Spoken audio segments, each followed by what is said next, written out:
Dear Dharma friends, welcome to this episode of the podcast provided by the Buddha's Practice Incorporated of Australia.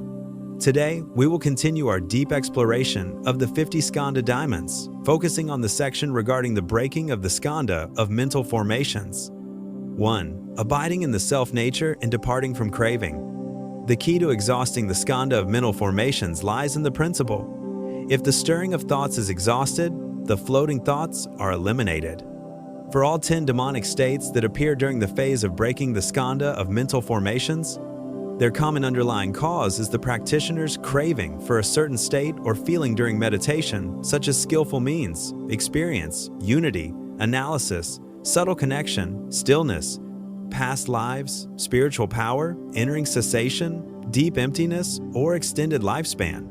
Therefore, one should single-mindedly abide in the self-nature and melt away all thoughts.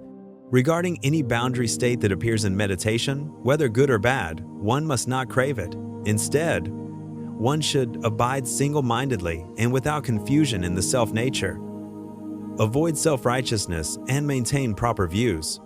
The crucial key to avoiding the 50 skandha diamonds is to never be self-righteous, because this attitude easily leads the practitioner to mistakenly believe they have attained the holy fruit, thereby falling into the demonic realm. Maintaining proper views and knowledge is paramount.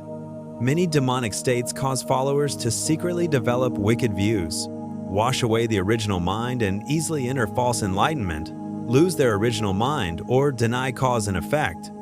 Therefore, practitioners must be vigilant against the common characteristics in the statements of demonic teachers, such as breaking the Buddha's monastic rules, secretly engaging in greed and lust, speaking favorably of calamities, auspicious signs, and sudden changes, slandering bhikkhus and cursing the assembly of disciples, praising sexual conduct and not denouncing gross actions, denying cause and effect, claiming to have attained the unsurpassed, nirvana, or claiming to be the Buddha, or claiming to have ascended to sainthood. Conclusion: discerning a true good knowledge advisor is an important safeguard. To judge the authenticity of a good knowledge advisor, you must observe whether their every word and action conforms to the Buddhist scriptures. At the very least, their views must not violate the Buddhist scriptures. The more attainments they have, the better. Under no circumstances should a practitioner break the Buddha's monastic rules or secretly engage in greed and lust. Thank you all for listening.